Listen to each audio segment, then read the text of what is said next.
Kwa majina mimi naitwa Romuli Mtui, ni meneja wa fedha na uhasibu wa bodi ya bima ya Amana. Karibu sana kwenye banda letu la bima ya Amana hapa Sabasaba. Na kwa ufupi kabisa kwamba bodi ya bima ni nini? Bodi ya bima ya Amana ni taasisi ya serikali ambayo imeundwa kwa mujibu wa sheria za benki na taasisi za fedha ya mwaka 1991 na imeanza majukumu yake rasmi mwaka 1994. Kwa mujibu wa sheria hiyo, bodi ya bima ya Amana ina majukumu yafuatayo. Jukumu la kwanza ni kufanya tathmini ya michango ya wanachama wake, ambapo kila mwaka wanawajibika kuchangia kwenye mfuko wa bima ya Amana. Na jukumu la pili ni kusimamia mfuko wa bima ya Amana, ambapo pamoja na kupokea michango hiyo huwa tunaiwekeza katika dhamana za serikali na maeneo ambayo uongozi wa taasisi unaona ni sahihi kuwekeza kwa sasa.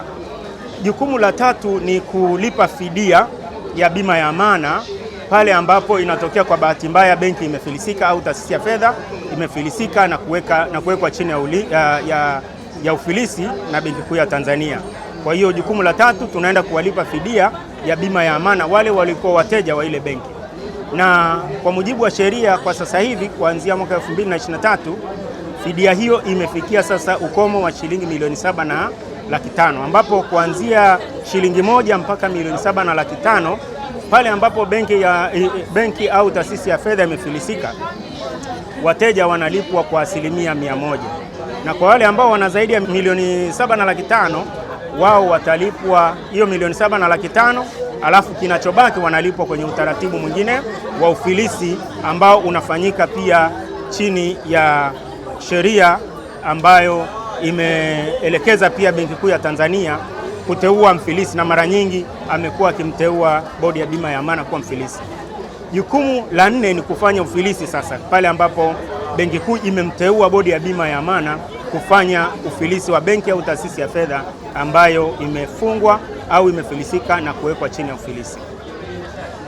Katika eneo hilo bodi ya bima ya Amana kama mfilisi inauza mali za ile benki au taasisi ya fedha iliyofungwa na kuwekwa chini ya ufilisi na kukusanya madeni, kwa sababu tunajua biashara kubwa ya mabenki ni mikopo.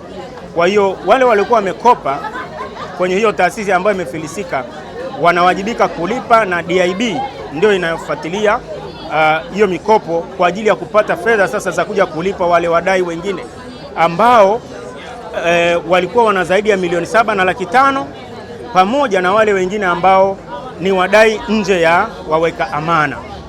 Jukumu la 5 hili ni jipya ambalo tumepewa mwaka jana mwezi wa 6, jukumu la kupunguza hasara, wanaita kwa Kiingereza loss minimizer.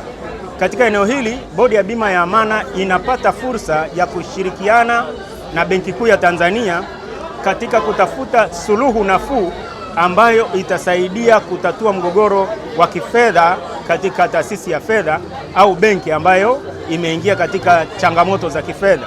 Na katika eneo hili bodi ya bima ya Amana kwa kusaidiana na Benki Kuu ya Tanzania wanaangalia njia bora ambayo itasaidia aidha ile taasisi iendelee kufanya kazi, lakini kwa utaratibu fulani ambao pengine inawezekana ni kupata fedha, msaada wa kifedha kwa maana ya mkopo kutoka mfuko wa bima ya Amana ili iweze kuendelea kutoa huduma.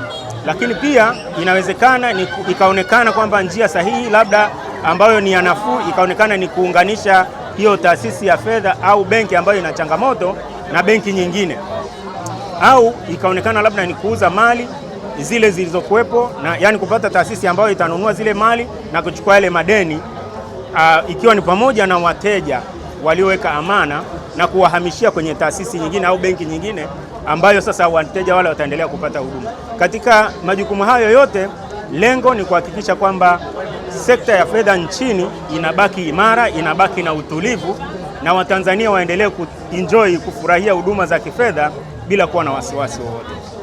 Wateja wa bodi ya bima ya Amana popote walipo, hao ni wateja wa either benki zilizofungwa ambazo sasa ziko chini ya ufilisi, au wale wateja wanaotumia benki ambazo zinaendelea na shughuli zake.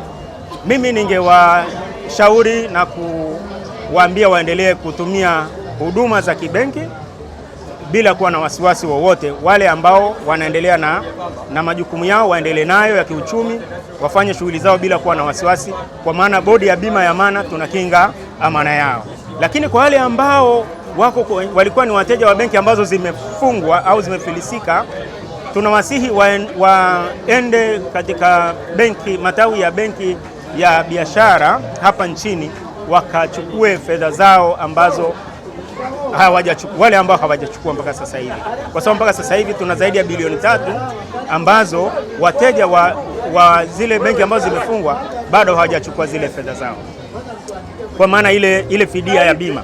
Kwa hiyo tunawasihi waende kwenye matawi ya benki ya biashara popote hapa nchini wakachukue fedha zao, na zaidi tuko Sabasaba, wafike Sabasaba. Kama watakuwa na maulizo yoyote tutawahudumia kwa furaha.